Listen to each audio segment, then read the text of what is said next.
देशातील प्रत्येक नागरिकाला मिळालेला सर्वोच्च अधिकार म्हणजे मतदानाचा असून आपल्या विचाराला प्रतिनिधित्व देणाऱ्या निवडणुका असून यामध्ये कोणीही बहिष्कार न घालता या लोकशाहीचा उत्सव योग्य पद्धतीने साजरा करावा असे आवाहन सोलापूर जिल्हा मराठा समन्वयक माऊली पवार यांनी डोंगरगाव येथे सकल मराठा समाज आयोजित बैठकीत केला.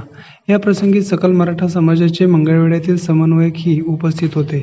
मनोज जरांगे पाटील यांनी सकल मराठा समाजाच्या वतीने लोकसभा निवडणुकीमध्ये उमेदवार उभे करण्याबाबत गावोगावी बैठक आयोजित करावी ही भूमिका मांडल्यानंतर डोंगरगाव येथील ग्रामस्थांनी बैठक घेत मराठा समाजाचा उमेदवार उभा करू नये तसेच समाजाच्या निर्णयातून उभा राहणारा उमेदवार नसल्यास लोकसभा निवडणुकीवर बहिष्कार घालणार याबाबतचा व्हिडिओ म्हणून जरांगे यांना पाठवला होता. या व्हिडिओची दखल घेत जरांगे पाटील यांनी हा निर्णय मागे घ्यावा व निवडणूक लोकशाही पद्धतीने मतदान करून पार पाडावे असे सांगितल्यानंतर हा निर्णय डोंगरगाव येथे सांगण्यासाठी जिल्हा समन्वयक माऊली पवार डोंगरगाव येथे रविवारी सायंकाळी आले होते.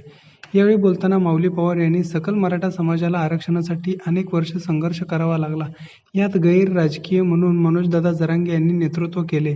याला समाजाने मोठा पाठिंबा दिला. यातून समाजाचे असणारे प्रश्न समजू लागले. समाज मागास आहे हे सिद्ध करावे लागले.